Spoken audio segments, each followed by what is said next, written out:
कल एक मित्र ने मुझसे पूछा कि आप अंतराकाश की बात कर रहे हैं, दशम द्वार की बात कर रहे हैं,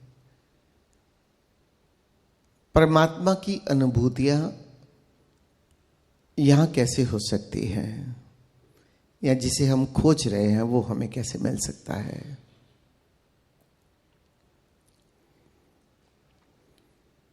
पहले तो हम एक बात ठीक से समझ लें, परमात्मा कोई व्यक्तिवाची नहीं है कि जिसे हम खोज रहे हैं उसका कोई अक्स बनकर मेरे अंतराकाश में, या जब मैं आंख बंद करूंगा तो मेरे सामने प्रकट हो जाएगा। क्योंकि बहुत बार हमारे भीतर कुछ कहानियां चलती हैं या बचपन से हमने कुछ सुना होता है, तो हम उसी और अपनी धारणा और कल्पना के पीछे चल पड़ते हैं।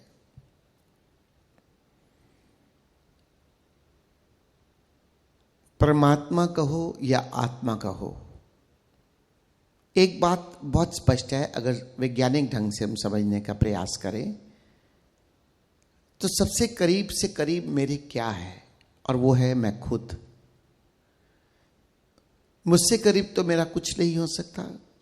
यहां तक कि परमात्मा भी मुझसे करीब तब होगा जब मैं अपने खुद के करीब होऊंगा। इस बात को ठीक से समझ लेना। अगर मैं स्वयं के करीब नहीं तो परमात्मा मेरे करीब नहीं। स्वयं के करीब होने का अर्थ क्या है? अगर मेरा मन मुझे भटका रहा है तो मैं स्वयं से दूर हूं। ध्यान एकमात्र साधन है स्वयं पर लौटने का। और जब एक बार आप स्वयं में लौट जाओगे तब कोई बात शुरू होती है, उससे पहले तो बात शुरू नहीं होती। क्योंकि मैं स्वयं एक अनुभूति चाहता हूं, चाहे वो उसको परमात्मा नाम दो, अस्तित्व नाम दो, गॉडलीनेस कहो, अल्लाह कहो, ओंकार कहो, कुछ भी कहो। मैं स्वयं एक अनुभव चाहता हूं और उस अनुभव को अनुभव करने के लिए मेरा होना आवश्यक है।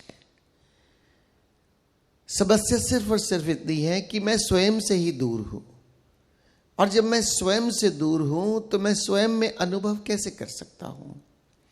और स्वयं से दूर करने के लिए कोई और जिम्मेदार भी नहीं है, उसके लिए भी मैं स्वयं जिम्मेदार हूं। क्यों? क्योंकि मैं मन के भटकावे में स्वयं से दूर चला जाता हूं। हम त्राटक ध्यान विधियों का प्रयोग कर रहे हैं। ध्यान विधि कोई भी हो, त्राटक सिर्फ जब हम उसका पूरा 6 दिन में प्रयोग कर रहे हैं तो ये सिर्फ कि हम अपनी ऊर्जा को किस तरह से आज्ञा चक्र पर एकत्रित करके उसके सहयोग से हम स्वयं के भीतर आ जाएं। विधि कोई भी हो, हर विधि का जो प्रयोग है वो स्वयं पर आने के ऊपर है कि मैं स्वयं के पास आ जाऊं, मैं स्वयं में लौट आऊं। हमने इतनी दुनिया में इतने लोगों को देखा जिन्होंने ध्यान के नाम पर बहुत बहुत भ्रांतियां एकत्रित की। परमात्मा के नाम पर भी बहुत कुछ जमा घटा करके कह दिया, जैसे कोई मैथमेटिक्स है। परमात्मा कोई मैथमेटिक्स नहीं है। आत्मा कहो या परमात्मा कहो, ये एक सहज अनुभूति है जो हमें सहज स्वभाव से उपलब्ध हो जाए। मेरा स्वभाव क्या है, मैं पहले इसको जानूं। मेरा होना क्या है, पहले मैं इसको जानूं, और फिर संभावना है कि मैं परमात्मा का अनुभव कर सकता हूं। और इसी को ओशो ने समझाते हुए जिन खोजा तिन पाया में कहा कि सबसे पहले अगर कुछ घट सकता है तो वो आत्मज्ञान है, और फिर ब्रह्म ज्ञान है। जब तक मुझे मेरी आत्म का ज्ञान नहीं होगा तब तक ब्रह्म का ज्ञान नहीं हो सकता। क्योंकि मुझे जान तो लूं, मैं पहले स्वयं पर लौटूं, स्वयं पर लौटकर मैं अपने भीतर की शून्यता की अनुभूति तो करूं, और फिर उस शून्यता के अंदर मुझे परमात्मा की अनुभूति किस तरह से होगी? क्योंकि मैं हूं तो उसी का अंश, उसी से उत्पन्न हुआ हूं। मैं अक्सर एक उदाहरण की बात करता हूं कि अगर समुद्र से एक लोटा जल निकालो, दोनों की क्वालिटी अलग थोड़ी होगी। माना कि वो जल अब समुद्र में नहीं, एक लोटे के आकार में है, तो माना मेरी आत्मा अब अस्तित्व के साथ एक ना होकर इस शरीर रूपी कोई भी घड़ा कहो, पॉट कहो, लोटा कहो, इस शरीर रूपी लोटे के अंदर है, लेकिन क्वालिटी थोड़ी भिन्न होगी, क्वालिटी तो एक ही होगी। इसलिए अगर परमात्मा की अनुभूतियों की बात करते भी हैं हम इस आज्ञा चक्र में, इस अंतर आकाश में, इस दशम द्वार में, तो सबसे पहले यहां पर स्वयं के होने को अनुभव कर लो।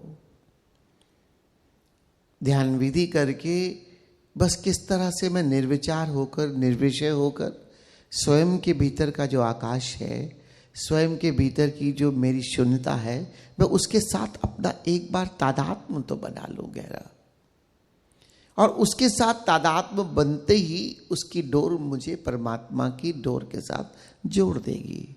क्योंकि मेरी भीतर की शून्यता कुछ और नहीं, मेरे भीतर की शून्यता उस अस्तित्व की शून्यता के साथ एक है। हम बात करते हैं आकाश की, मेरे भीतर का आकाश, मेरे चारों तरफ का आकाश, लेकिन जैसे जैसे गहरे अनुभवों में जाओगे ये भीतर और बाहर भी छूट जाएगा, क्योंकि भीतर और बाहर जैसा भी कुछ नहीं है तो सिर्फ एक ही आकाश, एक ही अनुभूति। इसलिए कई संतों ने इस तरह के प्रयोग दिए कि अपने शरीर को एक छन्नी की तरह, एक ट्रांसपेरेंट, ट्रांसल्यूसेंट लेयर की तरह महसूस करो, ताकि भीतर की जो प्रकाश आकाश है और बाहर का आकाश है उसे एक अनुभव कर सको। लेकिन उससे पहले आवश्यक है अपने भीतर की शून्यता, और फिर उसमें चाहे गूंजते हुए नाद की, चाहे फैले हुए प्रकाश की, चाहे भीतर प्रेम की, उसकी थोड़ी सी अनुभूति हो जाए। ये नाद, नूर, ये प्रेम, ये भी हमें अपनी शून्यता में सहायक है। खाली चैतन्य, खाली शून्यता भी पर्याप्त है, लेकिन इन डायमेंशंस के साथ हम अपनी शून्यता में जो भी हमें सहजता से भाती है, हम अपनी शून्यता में, अपनी फाउंडेशन में स्ट्रांगली, इंटेंसली वहां पर रह सकते हैं, अपना तादात्म्य जोड़ सकते हैं। आपका बिना इसके भी जुड़ता है तो भी पर्याप्त है, लेकिन ये नाद, ये नूर, ये हमें सहायक है निर्विचारता में, निर्विषय अवस्था में वहां पर स्थापित होने में।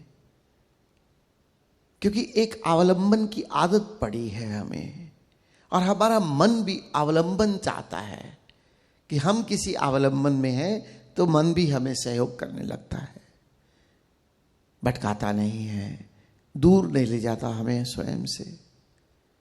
और उनके सहारे हम इस शून्यता में थोड़ी और देर रह सकते हैं, या प्रेम कहो, भक्ति कहो, किसी तरह से हम इस शून्यता में टिक जाएं, और फिर संभावना है कि हम इसके विस्तार में उस परमात्म तत्व की या उस अस्तित्व की अनुभूतियां स्वतः करने लगेंगे। क्योंकि एक बार हमने उस सत्य, जो मेरा सत्य है, मैंने उससे तादात्म्य जोड़ लिया, तो मेरे सत्य का विस्तार ही परमात्मा है, वो परम सत्य है। तो जब मैं आत्म सत्य को उपलब्ध हो जाऊंगा तो परम सत्य को भी उपलब्ध हो जाऊंगा। कुछ करना नहीं पड़ेगा, करना सिर्फ और सिर्फ इतना है कि मन बस इससे पार चले जाएं किसी तरह से, जिसके लिए सारी की सारी विधियां हमें सहयोग करती है। हम अपने ही भीतर, अपने ही आकाश में इन अनुभूतियों का अनुभव करते हुए वो परम तत्व को उपलब्ध हो जाएंगे। इसलिए प्यारे मित्रों, परमात्मा की अनुभूति मुश्किल नहीं है, आत्मज्ञान मुश्किल नहीं है। मुश्किल तो यह है कि हमारी जन्मों जन्मों का जो ये गलत तादात्म्य हमारे शरीर और मन से बन गया है, हम किसी तरह से इसको तोड़कर सही तादात्म्य जोड़ लें। और एक बार हमारा सही तादात्म्य बन गया तो स्वतः सब कुछ अपने आप होगा। ओशो स्पष्ट रूप से कहते हैं तुम्हारे और तुम्हारे परमात्मा के बीच में अगर तुम्हारी दीवार है तो वो तुम्हारी मैं है। बस इस मैं को हटाओ और ये मन का विस्तार ही मैं है। चाहे माया कहो चाहे मैं कहो, किसी तरह से इतने होशपूर्ण हो जाओ कि ये हमें उलझा ना सके।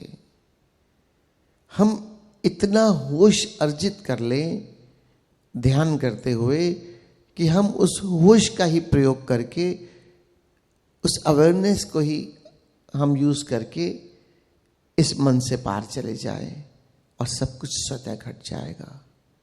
We have to earn this awareness through meditation and then we have to apply it all 24 hours. एक बार एक मित्र ने पूछा, ओशो कहते हैं 1 घंटा ध्यान करो 23 घंटे फैल जाएगा।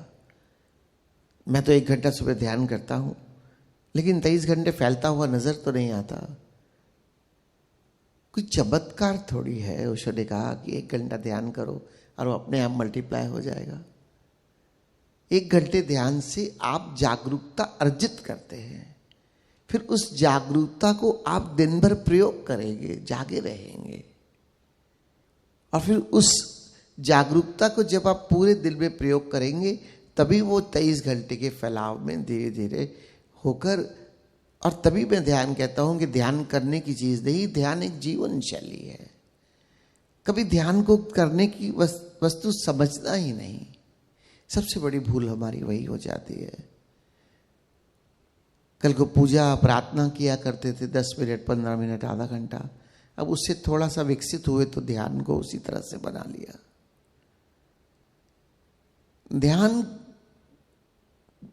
बस जीवन जीना है। ध्यान एक जीवन जीने की कला है। हम इस कला में निपुण हो जाएं कि ध्यान पूर्ण जीवन शैली को उपलब्ध हो जाए, और फिर हर चीज के लिए हम ध्यानपूर्ण हैं। फोकस्ड नहीं, अनफोकस्ड। तभी हम सबके प्रति अवेयरनेस, टोटल अवेयरनेस में आएंगे। फोकस होते ही फिर टोटल अवेयरनेस नहीं होगी, फिर ऑब्जेक्टिव हो जाएगी। माना कि वो ध्यान का ही अंश है, आप किसी एक कृत्य के प्रति भी पूरी तरह से होशपूर्ण है, लेकिन अनफोकस्ड अवेयरनेस, टोटल अवेयरनेस, भीतर बाहर चारों तरफ जो भी हो रहा है, मेरे शरीर से लेकर मेरे भीतर तक और चारों तरफ जहां भी मैं जी रहा हूं, उन सब के प्रति मैं होशपूर्ण हो जाऊं। ये ध्यान की विधियों से मैं ध्यान में प्रवेश करूंगा। मेरे देखिए जो ओशो हमें समझाना चाहते हैं वो ध्यान पूर्ण जीवन शैली को उपलब्ध कराना चाहते हैं। बस वो ध्यान का दीपक हर समय जलता रहे, जलता रहे।